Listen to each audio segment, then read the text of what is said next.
Alright guys, what's up? So today in this video, we're going to be talking about race in Latin America. This is a topic that I know a lot of people might not agree with me on, but it is something that I think is a very pertinent reality here in Latin America. Some people think that race doesn't exist, or maybe it does exist, but it doesn't really matter, or it doesn't have an effect on things so much. But I think looking to travel, go places that are new and are looking to understand the world, I think that there are certain realities that come up as you develop your ability to recognize patterns. And if there's one thing that has been confirmed almost more than anything else in my travels as I have gone and lived in different places around the world the last couple of years, it is that race is a reality that has an effect on pretty much everything that goes on within the context of a culture, and that our blood, our heritage, our DNA is something that everyone has to some degree contend with the momentum of all that within their own individual lives, and that finds expression at a cultural level where the place begins to become a representation of the makeup of the individual people that exist within that place. And I believe that there's a very strong genetic component to that, and Latin America is such a fascinating place to, I think, really explore this topic in general, because it's one of those places where you have this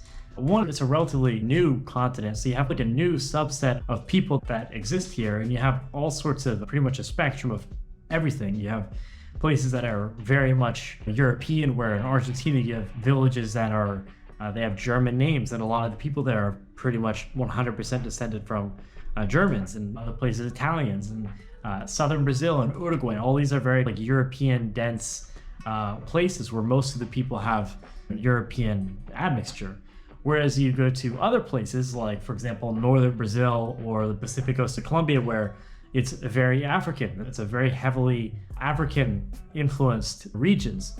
And then you have the mestizos, you have the Mesoamericans, you have the natives that live in, for example, Putumayo, in the jungle of the Amazons in Colombia, Brazil, and Peru. And then you have pretty much everything in between. You have mestizos, which are a mixture of people from Europe and the Mesoamericans. And then there's all these different subcategories. I think the Spaniards had come up with, I think, over a dozen different racial categories for people. They had things as much of mestizos wasn't just the only one. It was zombos, it was castizos, castizas. And eventually now it's at the point where there's so much of a mixture that you really get to see some very interesting things in these different areas that you find, especially when you understand a little bit about the history and the context of why the people in this area look different from the people in this area, for example. And you don't really have so much of this kind of DEI, woke, liberal mindset that exists so much in the United States, where there's like a reverse hierarchy in a sense, where people get hired, for example, or get positions or opportunities based off of being for example, like a racial minority or something like that. There seems to be very much in Latin America a very old world racial hierarchy that exists here. And in this video, I'm not stating on YouTube in particular, I would not state that I'm not making a value judgment like this race is better than this race, or that there's necessarily causation. Oh, the society is this way here and it's because of their race. But there are certain realities, and whether or not you attribute causation to them or not, it doesn't really matter. One example that I have to illustrate where I've seen like this kind of like hierarchy, these mindsets like butt heads when I see like foreigners sometimes come here and mix with the natives, is I remember there was one time here in Argentina a while ago where I was at a language exchange, and I remember overhearing this conversation with this guy who very visibly was of Middle Eastern descent. I think he was like Pakistani or something like that, but he had a British accent. And I overheard in the conversation him starting a sentence with the words, haha, as an Englishman, and ... I don't remember what he was saying, but I just remember hearing that. I remember hearing him say, as an Englishman. And I immediately butted into the conversation, because I'm like, what do you mean you're an Englishman? And I start probing him, be like, where are you from? Where's your family from again? Because Englishman refers to a particular ethnicity. It refers to the English, and the English comes from English, and English comes from the Anglos and the Anglo-Saxons, which are a distinct ethnic group that had existed within the English Isles, the British Isles, for over 1,000 years. It's a very particular group who had a very particular way of life, and whose genome you can track people that are from this ethnicity because they're very genetically related to each other and they have a shared culture and history. And so this guy was saying he was an Englishman. I thought that was interesting at the very least, because he was very clearly of Middle Eastern descent. And it would be almost as applying for, even if I grew up in Pakistan or something like that, and I said, I was a Pakistani, or if I grew up in China, and I was like, as a Chinese man, I'm still not a Chinaman. It wouldn't seem like it makes sense at all. But for some reason, in certain parts of the world, it's okay to say that. So I'm English, just because you were, for instance, born on this piece of land or something like that. But I, for instance, wouldn't be able to go and say I'm like Somali if I happen to be born in Somalia. And I start probing this guy on this question, and there's other sort of Argentinians in the group, and he doesn't want to answer. He doesn't want to say, he's like, I don't really like questions like that. And then he starts going off on this tangent where he says, oh, like, we're in Argentina, while we're here in Argentina, we're all Argentinians. Like, we're here, we're Argentina. And like, up until this point, the other people in the group who, like I said, were mostly Argentinian, they didn't really understand what was going on. Like, they didn't understand why I started asking this guy these questions. Well, when he started saying that, they started like looking at each other like, what is he talking about? Like, he's Argentinian? How is he Argentinian? This guy is saying that simply because he's there in this moment that he is Argentinian. And you have these people around him that are looking at him that it's like they've grown up here, they've been born here, they have ancestors that go back several generations, and who before that had a prior culture that they inherited from places like Italy and Spain.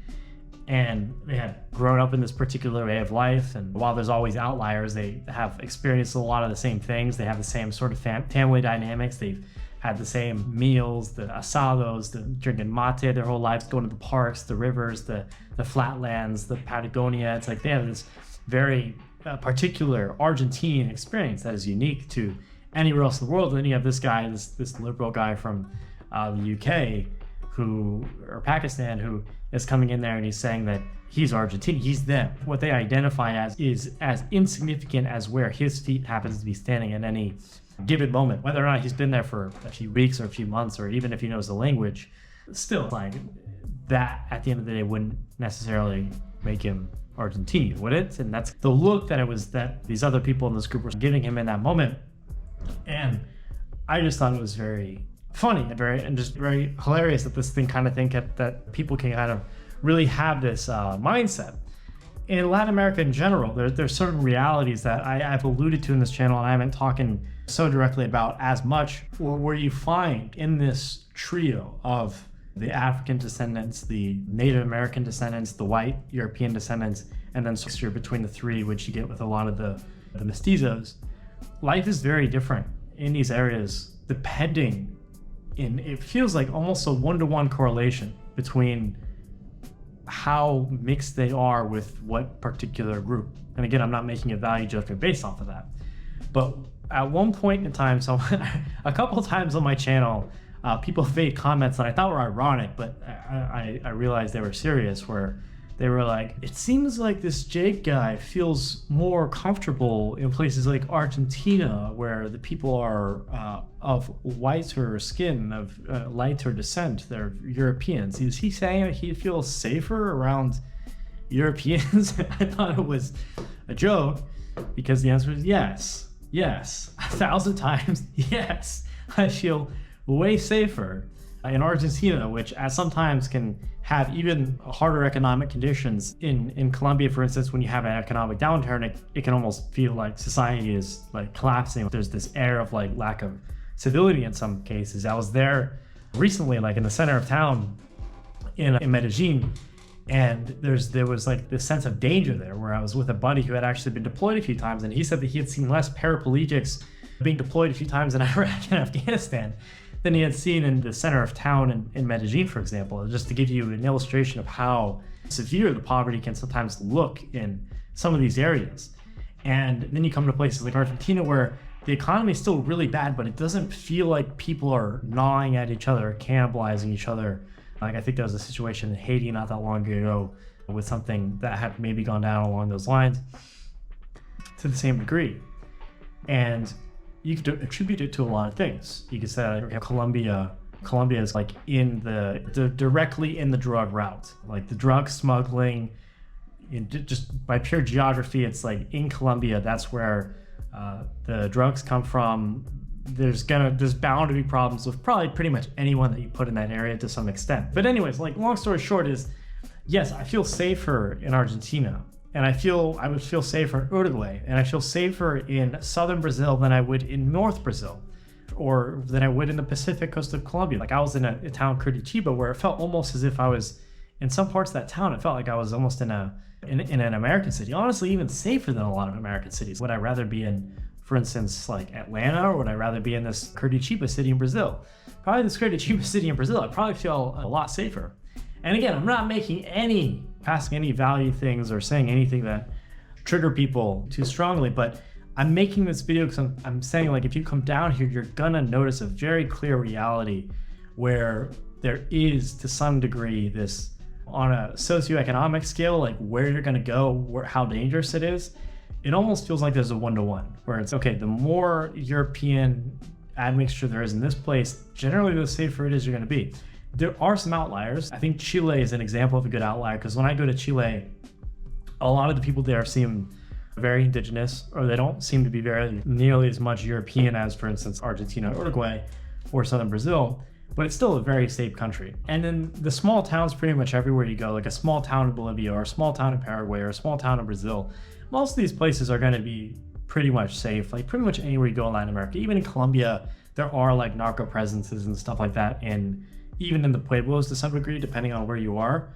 But generally, in any of the countryside of all these places, you're still going to be pretty safe. It's really more so when you get into the bigger cities where you run into what I'm talking about, with you noticing these kind of very clear and obvious differences. And that goes almost directly back to the colonial period and what people had settled that particular place.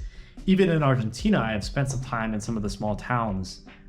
There's a small town called Spatzenkamp and places like this where very German, and you could see in the churches and the buildings, or in Blumenau in Brazil, there's an old German town there. The building, the architecture, the fact that the infrastructure in some of these areas are a little bit better, and the culture now has meshed where it's over time has become this new thing, something distinct from anything else.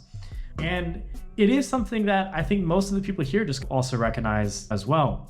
I noticed there's a lot of like Black YouTubers who talk about travel and traveling in Latin America, and they very clearly talk to the Black audience, where what's it like to be Black here? What's it like to be Black in Argentina? That we'll talk about, is it racist here? Is it racist there? And that's like a subcategory of their content. And I'm not like, I think that's like a part of that's something their audience, for example, would be interested in. You could see like in those content creators, race is like a very, like at the forefront of a lot of the things that they're thinking about, because it's something that they do have to consider when they go places. Because in some of these places, Brazil or Latin America, for instance, I remember going one time into Colombia. I remember being in the center of town and going into the store, and this little old lady was in front of me, and the security guard like checks her little purse and like digs around and lets her in. And then I come in and I have this big giant like 40-liter backpack on, and he just looks at me, sees I'm a gringo, goes, yeah, just come on in. You'll experience the reverse in a lot of ways, which isn't always necessarily positive either. It puts sometimes a target on your back, and that's not something you necessarily want. You don't necessarily want people to assume that, oh, just because you're a gringo, that you probably are a little bit aloof with your resources, where you have a lot of money and you show it, and it's probably pretty easy to rob you. That's not a good stereotype that you necessarily would want to have either. So it can really go both ways in a lot of instances. And yeah, I find it very interesting, because it's like, I think the experience of being like a white guy in Latin America is unique to, for instance, being like a Black guy in Latin America, and they make content specifically for those guys usually. And it's most of the guys that watch my channel are white, and if you come down here and you're a white guy, you're gonna have a very particular experience. Maybe I'll talk a little more about that in the future, but anyways, it's going to be a reality. It's going to affect things. Some places are going to be more dangerous than others, and it's up to you to draw the parallels and use your pattern recognition to figure out where those areas might be. But that's pretty much it for now. If you want to know more about my personal experiences, you can shoot me a DM on Instagram and talk to me there. But other than that, thank you very much for watching this video. If you have any questions, or if you have your own experiences, drop a comment down below, and see you soon. Peace.